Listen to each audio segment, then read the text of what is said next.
Nathan Walsh se tenait devant les immenses fenêtres panoramiques de son bureau en centre-ville, observant le coucher du soleil projeter de longues ombres sur la ligne d'horizon, une ligne qu'il avait contribué à façonner. En tant que fondateur et PDG de Vertex Construction, il avait transformé une petite agence d'architecture en l'une des entreprises d'ingénierie structurelle les plus innovantes de toute la côte ouest. La porte s'ouvrit derrière lui. Sans se retourner, il savait déjà que c'était Trevor Blackfield, son directeur financier, le seul qui entrait sans frapper. « Tu travailles tard » dit Trevor. « Quelque chose ne tourne pas rond » répondit enfin Nathan en se retournant. À 45 ans, Nathan avait gardé la carrure disciplinée de ses années dans l'armée. Ses yeux gris acier ne laissaient rien échapper, un atout aussi utile sur les terrains de guerre qu'en affaires. Trevor fronça les sourcils. « Le projet Montgomery » ? « Non. » « Melissa ?» L'expression de Trevor changea immédiatement. Tout le monde chez Vertex savait que Nathan et Melissa Walsh avaient bâti l'entreprise ensemble, à partir de rien. Leur partenariat, aussi bien professionnel que personnel, avait été le pilier de leur succès, ou plutôt, l'avait été. « Elle est distante » poursuivit Nathan. « Elle prend des appels en privé, part plus tôt, rentre tard. » « Tu crois qu'elle » ?« Je ne crois rien. »« Pas encore » coupa Nathan. « J'observe. Ensuite, j'agis. » Toujours. Plus tard dans la soirée, Nathan entra dans une maison vide. Les lumières étaient éteintes. Aucun dîner n'attendait. Il consulta son téléphone. Aucun message de Melissa. C'était la 3e fois cette semaine. Il se versa 2 doigts de bourbon et alluma son ordinateur portable. Le visage de sa sœur, Vanessa, apparut à l'écran. « Tu l'as installé » demanda-t-il sans préambule. Vanessa hocha la tête. Son expertise en cybersécurité la rendait indispensable. Le système est actif. Si quelqu'un accède au fichier du serveur que tu as signalé, tu seras alerté. Et l'autre chose ? Le traceur GPS est actif sur sa voiture. Mais, Nathan, tu es sûr de toi ? Si tu te trompes ? Si je me trompe, personne n'en saura jamais rien, dit-il d'une voix neutre. Mais je ne me trompe pas. Le lendemain matin, Nathan arriva au bureau très tôt. Il salua la sécurité, prit l'ascenseur des cadres jusqu'au dernier étage et remarqua que la porte du bureau de Melissa était déjà fermée. Étrange, pour 7 heures du matin. En passant devant, il entendit des voix. L'une était celle de Melissa. L'autre, masculine, inconnue. Au lieu d'entrer, Nathan continua jusqu'à son bureau et ouvrit les caméras de sécurité sur son ordinateur. Les images montraient Melissa assise très près d'un homme que Nathan reconnut aussitôt, Preston Reynolds. Un capital risqueur qui rôdait autour de Vertex depuis des mois, prétendument intéressé par un investissement. Nathan zooma. Leur langage corporel. Leurs expressions. La main de Melissa reposait sur le bras de Preston. Il se penchait vers elle, lui parlant avec intensité. Le visage de Nathan resta impassible. Il vérifia ensuite les journaux de sécurité, Melissa était restée au bureau jusqu'à minuit. Preston aussi.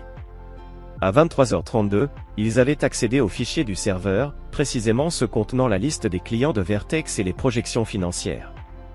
Ce soir-là, une alerte provenant du programme de traçage de Vanessa s'afficha sur son téléphone. La voiture de Melissa était garée à l'hôtel Madison, au centre-ville. Nathan s'y rendit, se gara de l'autre côté de la rue et attendit. À 22h17, Melissa sortit de l'hôtel, au bras de Preston. Ils s'embrassèrent, puis montèrent chacun dans leur propre voiture. Quand Melissa rentra à la maison à 23h30, affirmant avoir travaillé tard, Nathan ne dit rien. Il acquiesça simplement, l'embrassa sur la joue et retourna à ses plans d'architecte, comme si rien n'avait changé. Mais tout avait changé. Chapitre 2 des fondations fissurées. La semaine suivante passa avec une précision chirurgicale. Nathan collectait méthodiquement des preuves. Tout en conservant une façade de normalité, il documentait chaque rencontre entre Melissa et Preston, chaque fichier consulté, chaque rendez-vous nocturne. « Tu es sûr de cette approche ?» demanda Trevor alors qu'ils partageaient un verre dans un bar loin de leurs lieux habituels. « Quand j'étais dans les forces spéciales, on avait un dicton, » répondit Nathan. « La plus grande faiblesse de l'ennemi, c'est de croire qu'il est en train de gagner. » Trevor sembla mal à l'aise. « Melissa n'est pas l'ennemi, Nathan. » Les yeux gris de Nathan se durcirent. Quiconque me trahit devient l'ennemi. Tu devrais t'en souvenir. Cette phrase resta suspendue entre eux. Ce n'était ni une menace, ni une simple observation. Juste un fait. Nathan repensa à la première fois où il avait rencontré Mélissa, il y a 12 ans. Il venait de quitter l'armée, hanté par des missions qu'il ne pouvait évoquer, mais déterminé à construire quelque chose de durable. Mélissa, brillante et déterminée, était alors une directrice marketing qui avait tout de suite vu le potentiel de ses idées architecturales. Ensemble, ils avaient tout hypothéqué, enchaîné les journées de 18 heures, sacrifié l'idée même d'avoir des enfants pour tout investir dans Vertex, ou du moins, c'est ce qu'ils croyaient. Une semaine plus tard, Nathan intercepta un email de Preston à Mélissa, envoyé sur son compte personnel, mais ouvert par erreur sur son ordinateur professionnel. Les membres du conseil sont avec nous. Gordon et Phillips voteront avec nous. 4 contre 3 en notre faveur. Après l'assemblée des actionnaires vendredi, on pourra annoncer la restructuration. Il ne saura même pas ce qui l'a frappé. Nathan transféra l'email vers son serveur privé, puis le supprima de l'ordinateur de Mélissa. Cette nuit-là, il resta tard au bureau, révisant les statuts de l'entreprise et les accords d'actionnaires qu'il avait lui-même rédigés des années auparavant. Le lendemain, il rencontra Abigail Foster, son avocate personnelle. « Ils ne peuvent pas simplement te destituer, dit-elle après avoir examiné les documents. Tes parts de fondateurs sont protégées par des clauses spécifiques. Ils le peuvent, s'ils arrivent à convaincre le conseil que je suis un danger pour l'entreprise, répondit Nathan. Et d'après les présentations qu'ils ont préparées, c'est exactement ce qu'ils comptent faire. Il lui montra les documents qu'il avait obtenus, un dossier détaillé contre lui, affirmant que son passé militaire faisait de lui un homme instable, que son style de leadership était dépassé, et que son refus d'accepter des investissements extérieurs étouffait la croissance de l'entreprise. C'est une tentative d'assassinat de caractère, dit Abigail, la voix tremblante de colère. C'est une guerre, corrigea Nathan. Et c'est eux qui ont tiré le premier coup. Ce soir-là, Nathan retrouva Vanessa dans un petit café. J'ai trouvé quelque chose, dit-elle en faisant glisser une clé USB sur la table. Preston n'est pas un simple investisseur. 3 entreprises qu'il a rachetées au cours des 5 dernières années ont été vidées de leur substance, puis revendues pièce par pièce. Nathan hocha la tête. Et Mélissa c'est tout ça, demanda-t-il. D'après les emails, oui. Elle marqua une pause. Il y a autre chose. Vanessa hésita. Il prévoit de partir pour Buenos Aires une fois la transaction conclue. Billet aller simple déjà acheté. Le visage de Nathan resta impassible, mais sa main se crispa sur sa tasse de café. Le samedi matin, au lendemain de la réunion du conseil, plus tard dans la nuit, Nathan était seul dans son bureau à domicile, fixant une photo de lui et Mélissa prise le jour où ils avaient signé le bail de leur tout premier bureau. Son sourire, autrefois éclatant de rêves partagés, semblait désormais calculateur. Faux. Il retourna la photo face contre la table, et commença à taper. Chapitre 3, le plan de la revanche. La réunion du conseil était prévue à 14 h, vendredi. À midi, Nathan appela Trevor. Il est temps. Active le protocole Oméga. Tu es sûr de toi, répondit Trevor, hésitant. Une fois lancé. Je suis sûr depuis le moment où elle m'a menti pour la première fois, coupa Nathan. Exécute le protocole. À 13h30, Nathan entra seul dans la salle de réunion.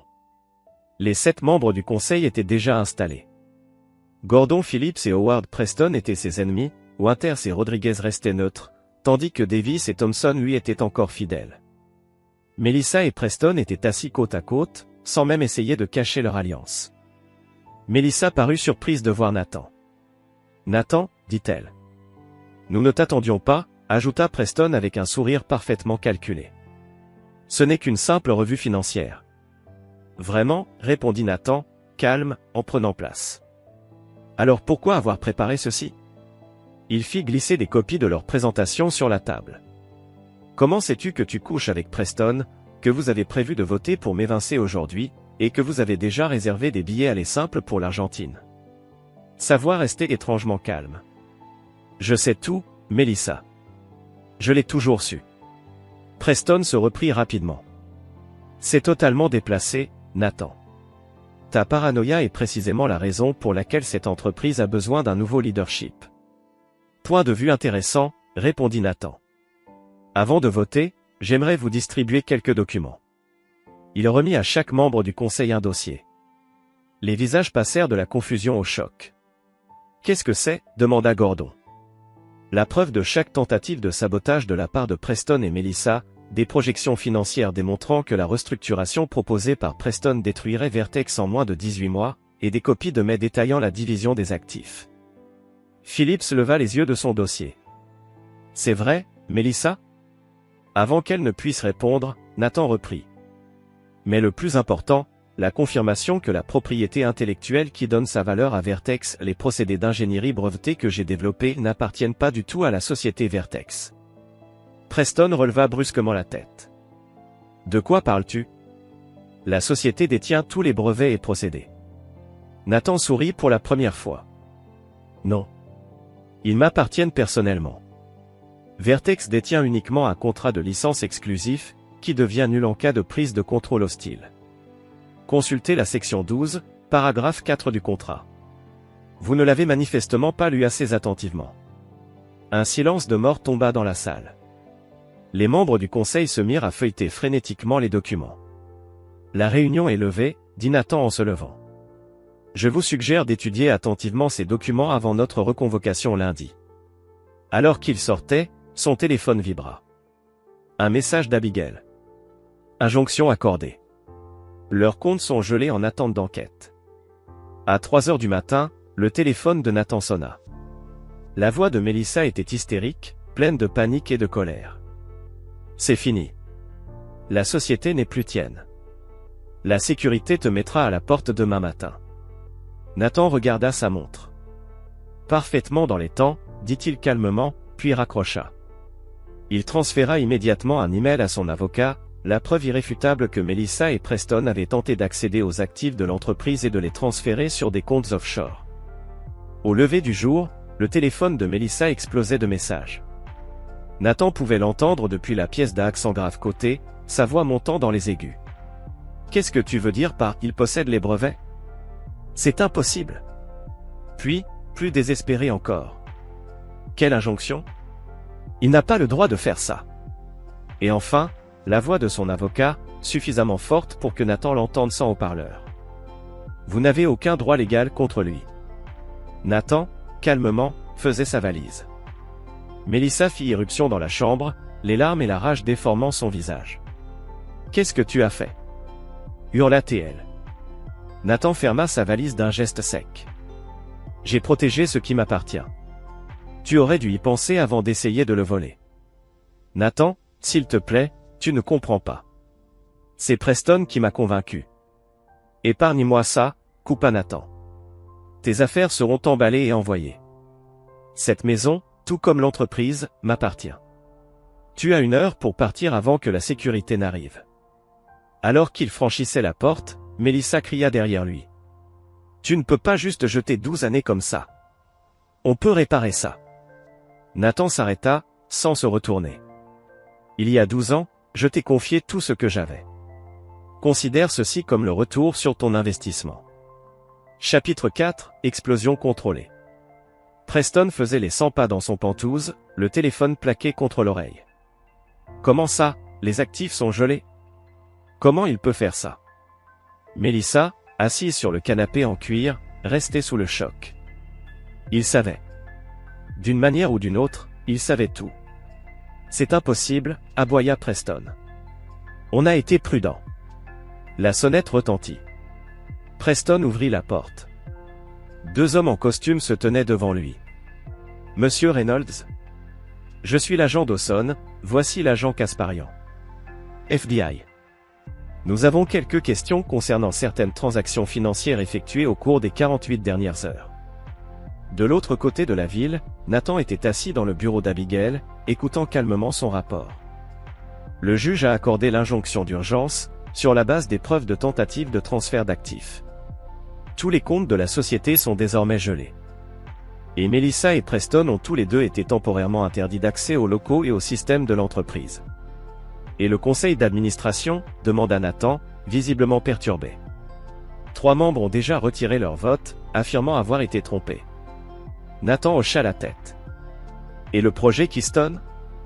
Abigail fit glisser un document sur son bureau. Comme tu l'avais prédit, ils ont tenté d'y accéder ce matin. Le serveur factice a tout enregistré, les horodatage, leurs adresses IP, les fichiers qu'ils ont essayé de télécharger. Tout est là. Et ils ne se doutent de rien. Aucune idée que les vrais fichiers du projet sont ailleurs. Le piège a parfaitement fonctionné. Plus tard dans l'après-midi, Nathan retrouva Vanessa dans un lieu sécurisé, un entrepôt transformé en centre de commandement temporaire. Des écrans affichaient des informations en temps réel, la localisation de Melissa et Preston, leurs appels téléphoniques, leurs transactions financières. Le malware que nous avons implanté lorsqu'ils ont accédé au faux serveur nous a donné un accès total à leurs appareils, expliqua Vanessa. Chaque communication, chaque plan. Montre-moi, ordonna Nathan. Les écrans révélèrent des messages entre Melissa et Preston. Preston, on a besoin de gérer les dégâts immédiatement. Melissa, je ne comprends pas comment il a su. On a été si prudent. Preston, oublie comment il l'a su. Concentre-toi sur ce qu'on fait maintenant. Les investisseurs de Dubaï commencent à paniquer. Melissa, les investisseurs de Dubaï? Tu avais dit qu'ils venaient de Toronto. Preston, pas maintenant Melissa. On doit sauver ce qu'on peut. Le visage de Nathan resta impassible, mais une lueur de satisfaction traversa son regard. Ils se retournent déjà l'un contre l'autre. Parfait. Le lendemain matin, Nathan arriva au siège de Vertex, escorté par des agents de sécurité. Les employés le regardèrent en silence, stupéfaits, alors qu'il entrait dans le bureau de Melissa et commençait méthodiquement à en vider le contenu, mettant les objets dans des cartons. Bradford Dixon, le directeur des opérations, s'approcha prudemment. Nathan, que se passe-t-il? Des rumeurs circulent. Melissa Walsh et Preston Reynolds ont tenté de prendre le contrôle de l'entreprise par des moyens illégaux, déclara Nathan d'un ton ferme. Ils ont échoué. Je reste PDG. Des questions? Bradford hésita. Non, monsieur. Bien. Convoquez une réunion générale à 14 heures. Je m'adresserai à tout le monde. À 14 heures précises, Nathan se tint devant les employés réunis. Son ton était calme, autoritaire. Certains d'entre vous ont entendu des rumeurs. Voici les faits. Melissa Walsh et Preston Reynolds ont conspiré pour prendre illégalement le contrôle de Vertex. Ils ont échoué. L'activité continue comme d'habitude. Il marqua une pause, scrutant la salle. Cependant, des changements sont en cours. Dès maintenant, Trevor Blackfield est promu directeur des opérations. Vanessa Walsh rejoint notre équipe comme nouvelle responsable de la sécurité. Ceux qui ne sont pas à l'aise avec ces changements sont libres de démissionner. Ceux qui restent seront récompensés pour leur loyauté. Ce soir-là, Nathan était seul dans ce qui avait été le bureau de Melissa, désormais vidé de toute trace d'elle. Son téléphone vibra. Un message de Trevor. Phase interminée. Dégâts collatéraux minimes. Nathan répondit. Lance la phase 2. Chapitre 5 Effondrement structurel. Preston claqua son ordinateur portable. Tous les clients que j'ai contactés ont refusé de me recevoir. C'est comme si tous avaient été prévenus.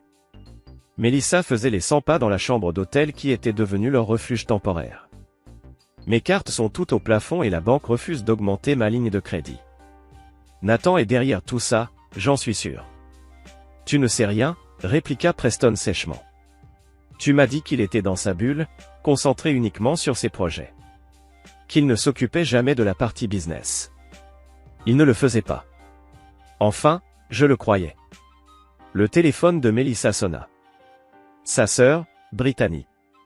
Elle répondit aussitôt, désespérée de trouver une alliée. Britt, Dieu merci. Écoute, j'ai besoin.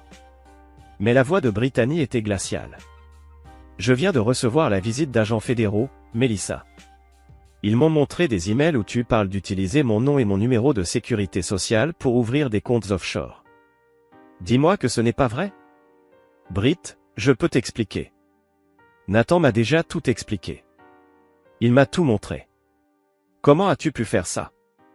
À lui, et à moi? Ne me rappelle plus jamais. La ligne fut coupée. Pendant ce temps, Nathan se trouvait dans une salle privée du très exclusif Greystone Club, en compagnie de 4 des plus grands clients de Vertex. L'atmosphère était tendue mais respectueuse. « Messieurs, commença Nathan. Je vous ai convoqués car vous méritez de connaître la vérité sur la tentative de coup d'État chez Vertex. » Il leur distribua des dossiers contenant des preuves soigneusement sélectionnées, emails, projections financières, antécédents de Preston en matière de sabotage d'entreprise. Comme vous pouvez le voir, s'ils avaient réussi, tous les projets en cours auraient été compromis. Vos designs confidentiels, votre propriété intellectuelle, tout aurait été exposé. Harold Mason, leur plus ancien client, leva les yeux de ces documents. Et maintenant? Nous poursuivons comme prévu, avec des mesures de sécurité supplémentaires que j'ai personnellement mises en place. La tour Montgomery sera achevée selon le calendrier. Le projet de Singapour commencera le mois prochain comme convenu. À la fin de la réunion, non seulement les 4 clients décidèrent de rester avec Vertex, mais ils acceptèrent aussi d'étendre leur contrat. Ce soir-là, Melissa reçut un appel de son avocat. « C'est pire que ce qu'on croyait », dit-il sans détour.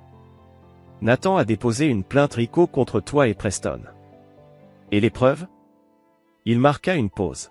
« Melissa, tu pensais vraiment pouvoir transférer des fonds de l'entreprise via des sociétés écrans sans laisser de traces? » « Quelles sociétés écrans? De quoi tu parles? » « Celle à ton nom. La documentation est solide, virement bancaire, email, signature. Tout pointe vers toi et Preston siphonnant des fonds de l'entreprise depuis plus d'1 an. C'est impossible. On n'a jamais. Les preuves disent le contraire. Et ce ne sont pas seulement les fonds de l'entreprise. Il y a aussi les dépôts des clients. Les budgets de projet. Melissa, c'est maintenant une affaire fédérale. Après avoir raccroché, Melissa confronta Preston. « Qu'est-ce que tu as fait? » L'avocat dit qu'il y a des sociétés écrans à mon nom. Le visage de Preston se figea. « J'ai fait ce qu'il fallait pour assurer notre avenir. En falsifiant ma signature? En faisant de moi le bouc émissaire? Ne sois pas dramatique. C'est une pratique courantée. » Chapitre 6, enterré vivant. Les acquisitions comme celle-ci? C'est une pratique standard. C'est de la fraude, rétorqua-t-il, la voix tranchante. L'expression de Preston se durcit immédiatement. Baisse d'un ton. Ce n'est que Nathan qui essaie de nous faire peur. Il n'a pas le cran pour un vrai affrontement. Tu ne le connais pas, murmura Melissa, une peur soudaine brillant dans ses yeux. Tu n'as aucune idée de ce dont il est capable. Le lendemain matin, le téléphone de Preston sonna. C'était son principal investisseur dans la prise de contrôle prévue de Vertex. L'affaire est annulée, Preston. On se retire. Quoi? Vous ne pouvez pas faire ça. Ces accords étaient basés sur des finances propres. Je viens de recevoir un appel de la SEC. Ils enquêtent sur toutes tes opérations des 5 dernières années. Quoi que tu aies fait, je ne veux pas en faire partie. 1. Les investisseurs de Preston l'abandonnèrent. À la fin de la journée, son réseau méticuleusement construit s'était effondré comme un château de cartes. Ce soir-là, Preston reçut une enveloppe non marquée. À l'intérieur, une simple feuille avec un message tapé à la machine. Ce n'est que le début. Chapitre 7, Nouvelle fondation. Un mois plus tard, Preston se tenait seul dans le bureau désormais vide qui avait autrefois été le siège de sa société. Tout ce qui avait de la valeur avait été saisi, meubles, œuvres d'art, même les téléphones. Les derniers employés avaient démissionné après que leurs chèques de paie furent rejetés. Son téléphone? Un prépayé de secours, son appareil principal avait été saisi par les enquêteurs. Il sonna. Monsieur Reynolds? Ici le détective Perkins, de la brigade financière. Nous souhaiterions vous interroger davantage. Après avoir raccroché, Preston appela Melissa. Il se rapproche. Il faut accélérer notre plan. Quel plan? Répondit Melissa, la voix vide. Il ne reste plus rien, Preston. Mes comptes sont gelés. Je vis dans un motel. Ma propre sœur refuse de me parler. On a encore un levier contre Nathan. Les infos sur son passé militaire. On ne peut pas utiliser ça. Ce sont des données classifiées. Y accéder est un crime fédéral. C'est tout ce qu'il nous reste. Appelle-le. Dis-lui que s'il ne recule pas, on révèle tout. Mélissa hésita. Il ne réagira pas à une menace. Tout le monde réagit à la bonne menace. Appelle-le. Plus tard ce jour-là, Mélissa retrouva Nathan dans un parc public, lieu neutre, plein de témoins. Il avait le même air que toujours, posé, contrôlé, impénétrable. « Merci d'être venu », commença-t-elle. « Tu as 5 minutes », répondit-il, sans même s'asseoir. « Preston veut te menacer avec des informations sur ton passé militaire. Je lui ai dit que ça ne marcherait pas, mais, il est désespéré. » Nathan ne broncha pas. « C'est pour ça que tu as demandé à me voir ? Pour me prévenir ?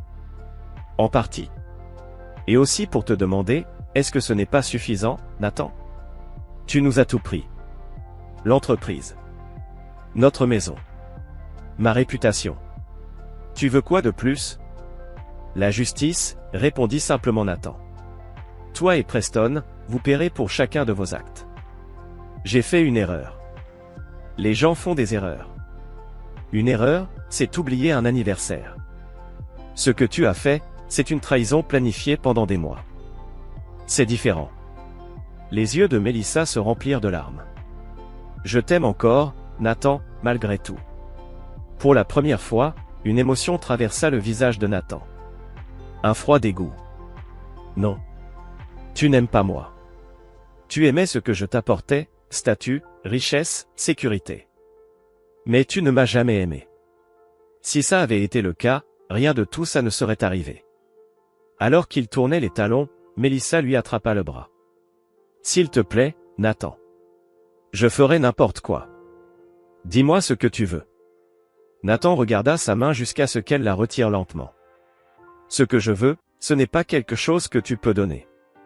C'est quelque chose que je vais prendre. Méthodiquement. Jusqu'à ce qu'il ne reste plus rien. Et il partit, laissant Mélissa seule sur le banc, écrasée sous le poids de ses paroles, comme ensevelie sous du béton. Cette nuit-là, Preston reçut une nouvelle enveloppe non marquée. Cette fois, elle contenait des photos. Preston rencontrant des criminels connus 2 ans plus tôt. Preston entrant dans un hôtel avec Mélissa.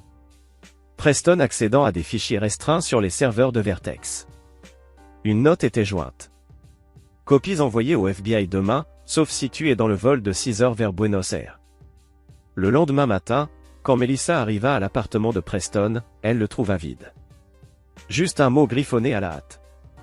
J'ai dû partir. Trop dangereux pour te contacter maintenant. Je t'enverrai un message. Sois prudente. P. Mais elle le savait. Il ne l'enverrait jamais. Elle était seule désormais. Complètement seule. Chapitre 8, Renaissance. 6 mois plus tard, Vertex ne s'était pas seulement relevé, elle prospérait.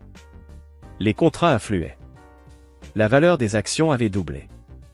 Les récompenses de l'industrie pleuvaient pour les designs innovants de Nathan, autrefois éclipsés par la présence plus médiatique de Mélissa. Nathan avait emménagé dans une nouvelle maison, une structure moderne, minimaliste, qu'il avait lui-même conçue. Lignes épurées, angles stratégiques, un reflet physique de son nouvel état d'esprit. Trevor et Vanessa étaient devenus son cercle de confiance. Les seuls en qui il avait foi. Les 3 étaient installés sur sa terrasse, surplombant la ville. Le projet de Singapour est en avance, annonça Trevor. Les innovations que tu as mises en place ont réduit le temps de construction de 30% sans compromettre la structure. Nathan acquiesça. Et la situation légale, demanda-t-il. Vanessa consulta sa tablette. Preston est toujours en Argentine. Les procédures d'extradition sont en cours, mais compliquées. Mélissa a accepté de témoigner contre lui en échange d'une peine réduite. Aucun accord, répondit Nathan, glacé. Elle subira toutes les conséquences. Ou rien du tout. Trevor et Vanessa échangèrent un regard. Nathan, commença prudemment Trevor. Le procureur dit que son témoignage est crucial pour faire tomber tout le réseau de Preston. Alors on fournit les autres preuves qu'on a, coupa Nathan. Les comptes offshore.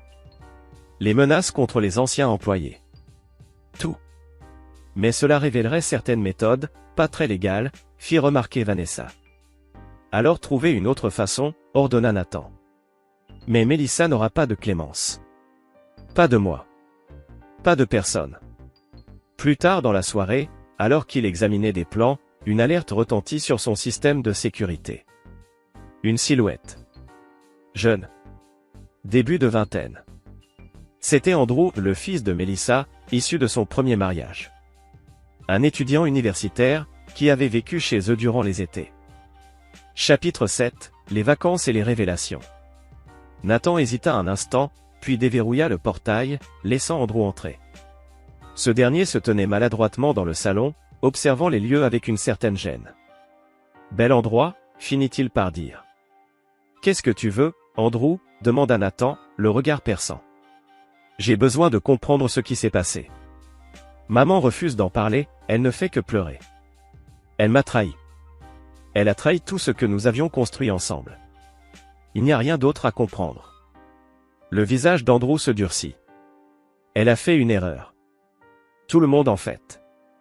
Comme accéder au serveur de l'entreprise avec ses identifiants après avoir été banni? Comme transférer des documents confidentiels sur des projets en cours? Le teint d'Andrew pâlit. Comment sais-tu que c'était moi qui l'aidais? Je sais tout, Andrew. Les horodatages, les adresses IP, tes empreintes numériques sont partout dans les violations. C'est ma mère. Elle m'a dit qu'elle avait juste besoin de quelques fichiers sur lesquels elle travaillait. Elle t'a menti, tout comme elle m'a menti. Et toi, tu es devenu son complice. La voix d'Andrew tremblait. Qu'est-ce que tu vas faire? C'est déjà fait. Consulte ton email étudiant. Ta bourse a été annulée. Ta demande de logement pour le semestre prochain a été refusée. Tu n'as pas le droit. Cette bourse était basée sur le mérite. La fondation qui la finance est présidée par Harold MSON, le plus grand client de Vertex. Lorsqu'il a appris ton implication dans l'espionnage industriel qui a failli détruire l'entreprise de son architecte préféré, il a pris sa propre décision. Le choc sur le visage d'Andrew laissa place à une colère désespérée. Tu étais comme un père pour moi. Et toi, comme un fils, répondit Nathan, sa voix trahissant enfin une émotion. Non pas de la tristesse, mais une déception froide. Souviens-toi de cela la prochaine fois que quelqu'un te demandera de trahir tes principes au nom de la loyauté familiale. Il marcha jusqu'à la porte et l'ouvrit. Au revoir, Andrew. Après le départ d'Andrew, Nathan se versa un bourbon et resta debout, regardant les lumières de la ville. Il savait que ses actions envers Andrew étaient dures, peut-être même cruelles, mais il avait appris depuis longtemps que la trahison avait des conséquences. Toujours. Chapitre 8, les murs de la forteresse.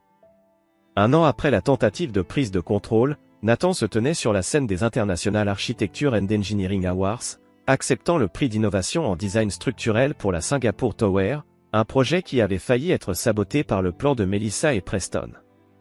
Ce prix appartient à toute l'équipe de Vertex, dit-il lors de son discours de remerciement, à ceux qui comprennent que la véritable innovation naît de l'intégrité, de la vision et d'une loyauté inébranlable envers des principes plus grands que nous.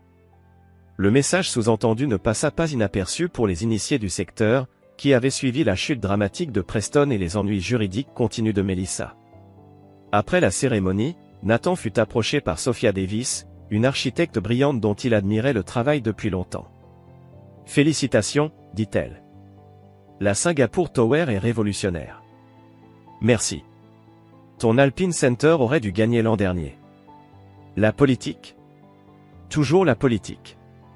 Tu veux prendre un verre? Proposa Nathan. Plus tard, au bar de l'hôtel, leur discussion professionnelle devint plus personnelle. Tout le monde parle de ton retour, dit Sophia. Tu es sorti des cendres après ce que ta femme a fait. Mon ex-femme, corrigea Nathan. Et je ne suis pas sorti des cendres. J'ai simplement éliminé ce qui essayait de me brûler. Sophia le regarda attentivement. Tu n'es pas ce à quoi je m'attendais. Qu'est-ce que tu attendais? Quelqu'un d'amer, brisé. Mais à la place, tu es dangereusement maître de toi-même. Comme si tu avais construit des murs que personne ne peut franchir. Le téléphone de Nathan vibra. Il regarda l'écran, puis se leva brusquement. Je dois y aller. Urgence professionnelle. Mais ce n'était pas une urgence professionnelle. C'était un message personnel, Melissa avait été aperçue près de chez lui. Quand il arriva, elle était assise sur les marches devant son portail. C'est la sécurité qui m'a appelé, dit-il, en gardant ses distances. Tu enfreins l'ordonnance restrictive. Mélissa avait l'air amaigri, vieilli.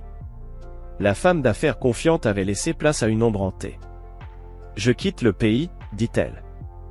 Déportation volontaire dans le cadre de mon accord de plaidé coupable. Je voulais juste te voir une dernière fois. Tu m'as vu. Maintenant pars. Nathan, s'il te plaît. Après tout ce qu'on a vécu. On n'a rien vécu. Je pensais que oui. J'avais tort. Ce n'est pas vrai. Je t'aimais. J'ai fait une terrible erreur, mais je t'aimais. L'amour sans loyauté, ce n'est qu'une affection de convenance. Ça ne vaut rien. Mélissa se tint debout, chancelante. C'est vraiment ce que tu veux? Être seule? N'avoir personne dans ta vie qui n'ait pas peur de toi? Un instant, quelque chose vacilla dans les yeux de Nathan. Pas du doute, mais une prise de conscience.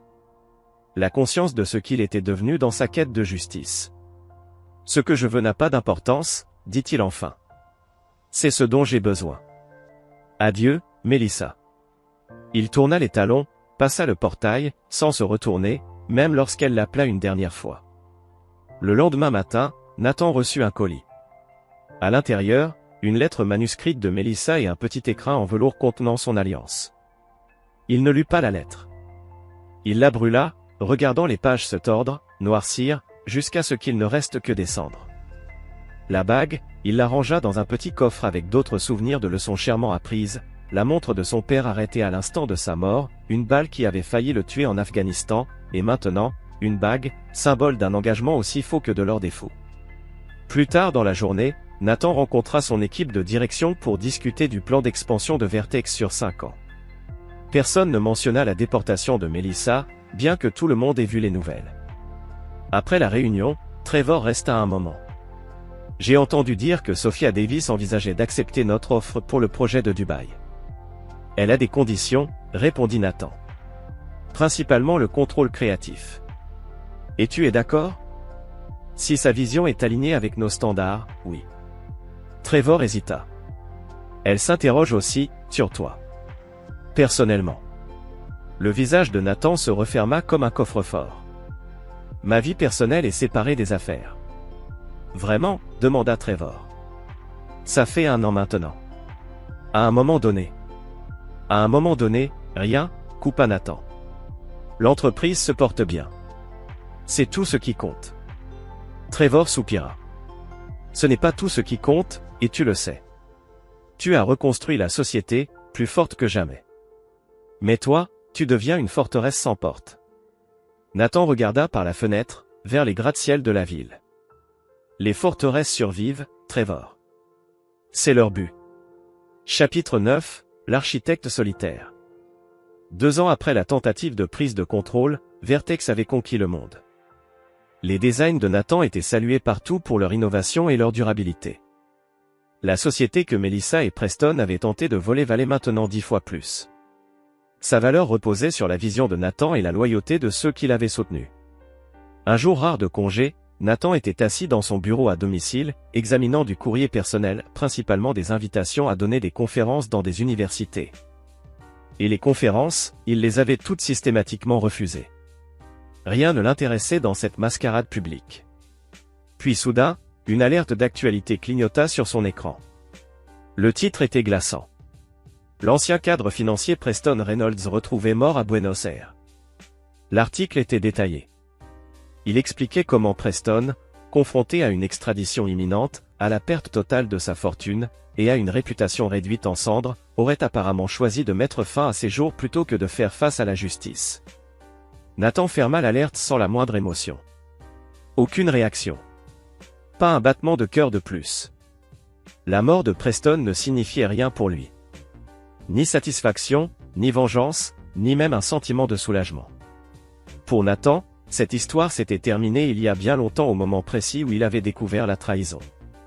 Pour lui, la fin de Preston n'était rien de plus qu'un point final ajouté à une histoire déjà classée. Son téléphone sonna. L'écran affichait Abigail Foster, son avocate. « Je suppose que tu as vu la nouvelle à propos de Reynolds, » dit-elle dès qu'il décrocha. « Oui, » répondit-il simplement. Elle marqua une pause. Sa voix devint plus sérieuse. Il y a quelque chose que tu devrais savoir. Il a laissé un message enregistré. Et il te mentionne spécifiquement. L'intérêt de Nathan s'éveilla, presque malgré lui. Et qu'est-ce qu'il a dit? Il t'accuse, Nathan. Il dit que tu l'as détruit, délibérément, méthodiquement.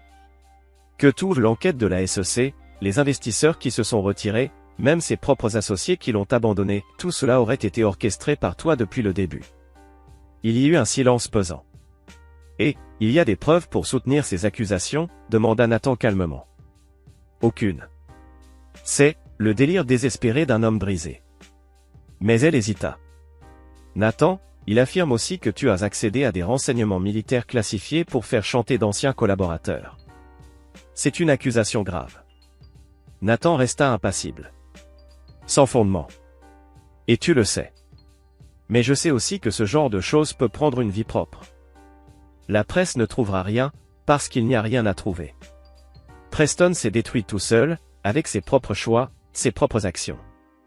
Moi, je n'ai fait qu'empêcher qu'il ne détruise d'autres personnes avec lui. Après avoir raccroché, Nathan marcha lentement à travers sa maison vide. Il alla jusqu'à la terrasse, là où il pouvait observer la ville s'étendre sous ses pieds. L'horizon était parsemé d'immeubles qu'il avait lui-même conçus. Ces structures imposantes, nées de sa vision, resteraient debout bien après sa disparition. Elles étaient son legs, ses monuments silencieux. Son téléphone sonna à nouveau. Cette fois, c'était Sophia Davis. « J'ai entendu parler de Reynolds », dit-elle dès qu'il décrocha. « Est-ce que ça va ?» demanda-t-elle doucement. Nathan fut surpris par la question. « Pourquoi ça n'irait pas ?»« Parce que, peu importe ce qu'il a fait, un homme est mort. Parce que tout cela fait remonter à la surface un chapitre douloureux. Parce que, Nathan, malgré tout ce que tu veux faire croire, tu es humain. » Sa franchise l'irrita, et pourtant, elle était aussi étrangement rafraîchissante. « Je vais bien. Et cela ne change rien. Vraiment? Cet homme a détruit ton mariage, a essayé de te voler ton entreprise, et maintenant il n'est plus là. Tu ne ressens rien? Aucune forme de, je ne sais pas, de clôture? » Nathan répondit calmement. La clôture, c'est un mythe. Une illusion que les gens embrassent pour se sentir mieux face à des douleurs qu'ils n'ont jamais vraiment résolues. Moi, je n'en ai pas besoin. Il y eut un silence. Puis Sophia dit. Tu sais, la plupart des gens trouveraient ton point de vue insupportablement sombre. Je ne suis pas la plupart des gens. Non, tu ne le es pas. Et c'est pour ça que le projet de Dubaï a besoin de toi. C'est pour ça que, moi, j'ai besoin de toi. Le mot « besoin » resta suspendu entre eux, chargé de sens au-delà du simple cadre professionnel. Nathan détourna la conversation. Je vais revoir tes plans révisés demain. Pas suffisant. Je viens. On doit finaliser les éléments structurels avant la réunion avec le client. Avant qu'il ne puisse répondre, elle avait déjà raccroché. 2 heures plus tard, Sophia était dans sa salle à manger, déroulant des plans sur la table. Son enthousiasme transperçait la distance émotionnelle que Nathan avait mis tant de soin à maintenir. Le système de contrepoids en porte-à-faux que tu as proposé est brillant, admit-elle. J'ai intégré des supports ici et là pour créer l'effet flottant tout en maintenant l'intégrité structurelle. À mesure qu'ils travaillaient côte à côte, les barrières professionnelles s'amenuisaient. Sophia était son égale. Elle remettait en question ses idées, les bousculait, tout en les enrichissant. Puis elle s'arrêta brusquement. Tu as besoin de gens, Nathan. Pas seulement des employés ou des collègues. Des gens qui te connaissent. Le vrai toi. Il répondit, presque amer. Le vrai moi n'est pas particulièrement aimable. Je ne suis pas d'accord, dit-elle sans hésiter. Sous toute cette intelligence tactique et cette efficacité impitoyable, il y a quelqu'un qui se soucie, profondément. Peut-être trop profondément. C'est pour ça que tu construis des murs si hauts autour de toi.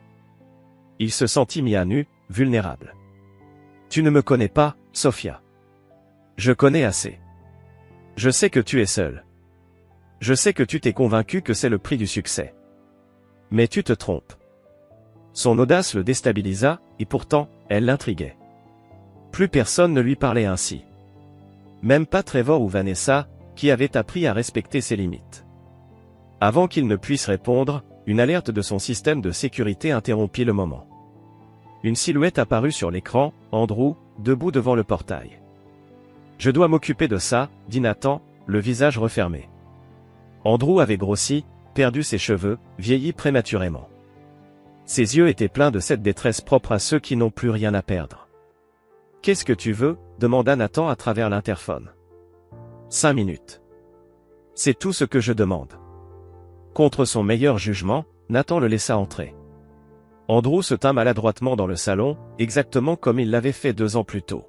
« Maman est morte, » dit-il sans préambule. Le visage de Nathan ne changea pas. « Quand ?»« La semaine dernière. À Madrid. Ils disent que ce sont des causes naturelles. » Mais sa voix se brisa. Elle n'avait plus rien pour quoi vivre. « Tu t'en es assuré. »« Ta mère a fait ses propres choix, » répondit Nathan froidement. « Tout comme toi. Elle essayait de me protéger. Les fichiers que j'ai récupérés, elle en avait besoin pour prouver qu'elle n'était pas la tête pensante de toute cette affaire. Que c'était Preston qui l'avait manipulé. Et, est-ce que ces fichiers ont prouvé cela ? Andrew baissa les yeux. Non. Ils ont prouvé qu'elle me mentait, elle aussi. Qu'elle était impliquée depuis le début. Nathan hocha la tête, pas surpris. Pourquoi es-tu ici, Andrew ? Andrew sortit une enveloppe de sa poche. Sa main tremblait légèrement. Parce qu'elle t'a écrit une lettre. Elle m'a fait promettre de te la remettre en main propre. Et tu sais pourquoi je te pose cette question, n'est-ce pas ? Parce que j'ai ce besoin urgent, presque viscéral, de savoir, de comprendre si ce que nous avons vécu, si tout ce que nous avons partagé, avait une once de réalité tangible. Si jamais, ne serait-ce qu'une seule fois, au fond de toi, tu as ressenti une véritable émotion pour nous, pour ce que nous représentions ensemble. Est-ce que tu as jamais vraiment pris soin de nous, au-delà des apparences, au-delà des paroles creuses ? Nathan serra doucement l'enveloppe entre ses doigts, comme s'il tenait le poids de toute une vie, un passé lourd et accablant, un fardeau invisible qu'il portait seul. Ses yeux fixaient ce simple morceau de papier, qui pourtant semblait contenir tout ce qu'il redoutait d'entendre. Pourtant, il ne l'ouvrit pas. Pas encore. Il n'était pas prêt à affronter la vérité cachée dans ces quelques feuilles. Oui, j'y tenais. Dit-il enfin, la voix étranglée par l'émotion, pleine de douleurs enfouies et de regrets silencieux. Et c'est précisément pour cela que cette trahison a eu une telle importance à mes yeux. Parce que je me suis investi corps et âme. Parce que tout cela avait un sens. Parce que ça comptait, énormément. Quand Andrew quitta la pièce, le silence devint lourd, presque palpable, comme un voile sombre suspendu entre eux. Sophia, qui s'était discrètement retirée dans la cuisine pendant la confrontation, revint lentement, ses pas presque inaudibles sur le sol. Son regard était empli d'une compassion douce, mais aussi d'une détermination farouche. « Tu vas la lire » demanda-t-elle doucement, désignant l'enveloppe toujours scellée dans les mains tremblantes de Nathan. Le temps sembla s'arrêter, suspendu à ce simple moment. Nathan sentit le poids du choix peser sur lui, le tiraillement entre la peur d'affronter une vérité qui pourrait tout détruire, et la curiosité irrésistible de savoir enfin. Après un long moment, il secoua lentement la tête, un mélange de colère, de tristesse et de résignation dans le regard. Non. Peu importe ce qu'elle contient. Peu importe les mots, les explications, les justifications, ou encore les mensonges qu'elle renferme. Rien de tout cela ne changera ce qui est arrivé. Rien ne pourra effacer la douleur, la déception, la blessure profonde qui a été infligée. Sophia s'approcha encore un peu, sa voix s'adoucissant, mais restant ferme, comme une main tendue dans l'obscurité, un fil d'espoir ténu. Peut-être que tu as raison. Peut-être que cette lettre ne changera jamais le passé, et que ce passé est irréversible. Mais ce que tu ne vois pas encore, c'est qu'elle pourrait changer la manière dont tu choisiras d'avancer, d'évoluer à partir de maintenant. Pas pour elle, ni pour ce qui a été fait, mais pour toi. Pour l'homme que tu es aujourd'hui, et celui que tu pourrais encore devenir demain. Nathan la regarda intensément, ses yeux passant de la dureté à la vulnérabilité en un éclair. Il semblait déchiré, tiraillé entre son désir de rester fort et son besoin profond de guérison. « J'ai déjà avancé » murmura-t-il enfin, sa voix chargée de mélancolie. « Regarde où nous en sommes. L'entreprise prospère, nos projets sont révolutionnaires, et nous changeons le monde à notre manière. Qu'y a-t-il de plus à chercher, après tout cela ?» Sophia sourit doucement, mais ses mots portaient la sagesse d'une vérité profonde. La vie, Nathan. La vraie vie. Ce lien fragile et puissant qui unit les êtres. Le pardon. Pas le pardon que tu offrirais à Mélissa, ni à ce qui a été fait, mais celui que tu dois t'accorder à toi-même, pour guérir, pour te libérer, pour te reconstruire. Un silence solennel s'installa entre eux, chargé d'émotions non dites, de douleurs anciennes et d'espoirs timides. Puis, avec une lenteur presque cérémoniale, Nathan ouvrit un tiroir, y glissa l'enveloppe scellée, puis referma le tiroir doucement, sans un mot. Il y a des choses qu'on ne peut pas pardonner, dit-il avec gravité.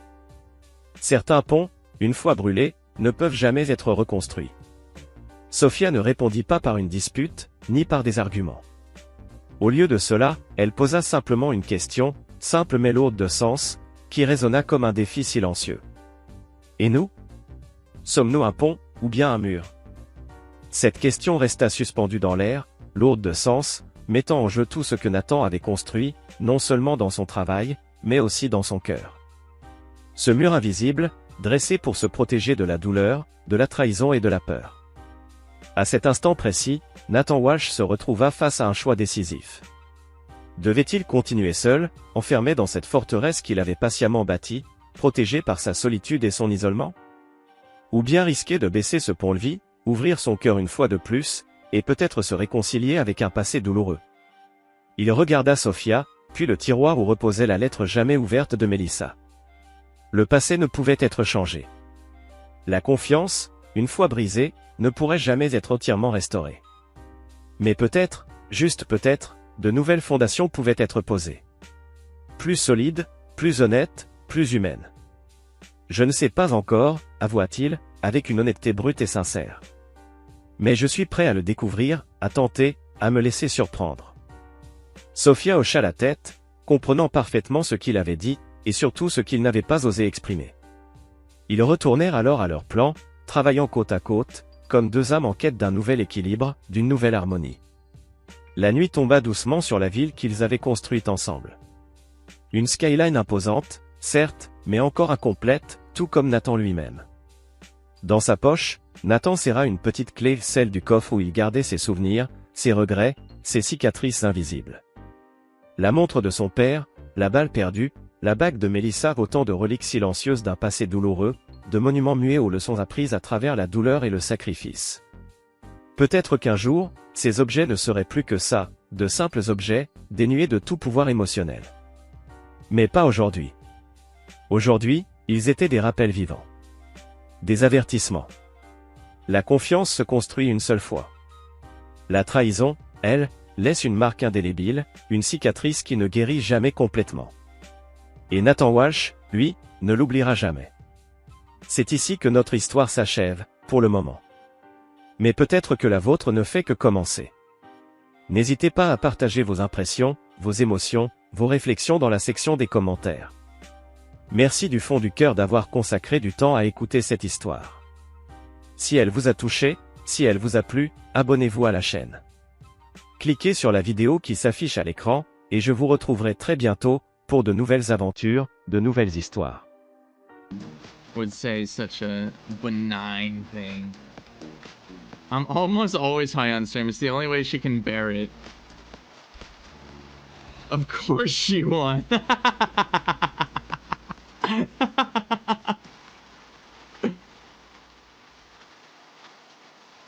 It's too annoying to make work. That can be valid. I can sleep.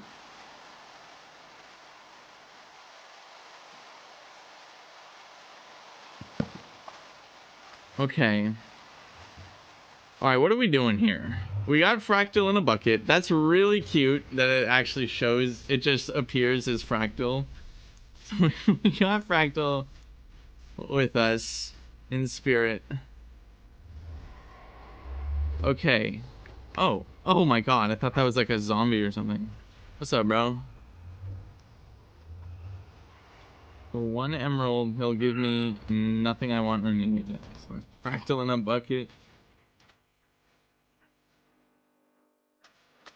I'm taking you with me all the way to the end, bro.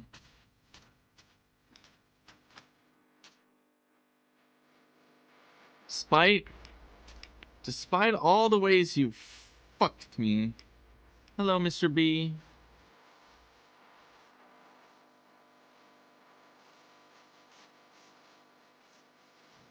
That makes me very happy, thank you.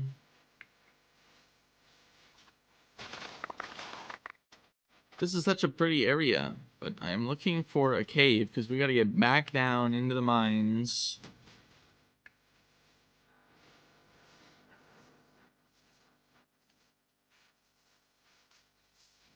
Okay, hold on, I'm holding. The elites just get richer, and the poor stay at the bottom. Just the way it was designed. And the machine just keeps on churning.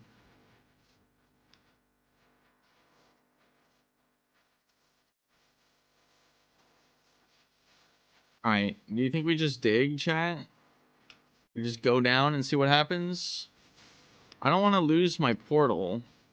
Oh, what's this? Okay, some coal. Can't believe you guys won't even let me spawn what was lost.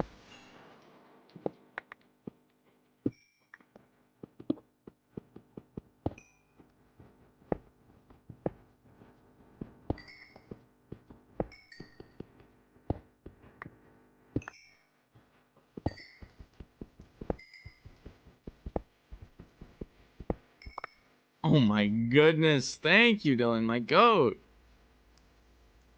Man, so generous tonight. I appreciate it. Let me get you your mana.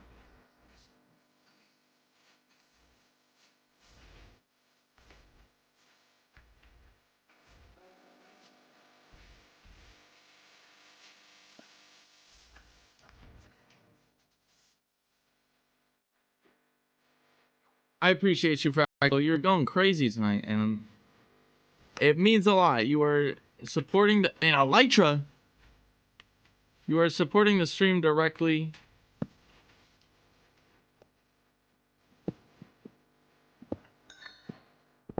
And right now, all of this is going directly... Oh, you got a message deleted by a mod. Ah. Symbol spam, I see. 192k. That is what we like to call a whale. It doesn't even let me, like, undelete your message, but I do see it. Whoa. Okay, this lucky loot box popped off. Oh my god, okay. A music disc, okay. 10 diamonds. Oh shit. Okay, we're back. We're so back. Fuck. Shit. We're beating the game tonight. Yo, the bet is still open if I'm making it to the end. Exclamation point bet. Yes, no, and then your wager. Holy shit, thank you, Dylan. Thank you. Okay.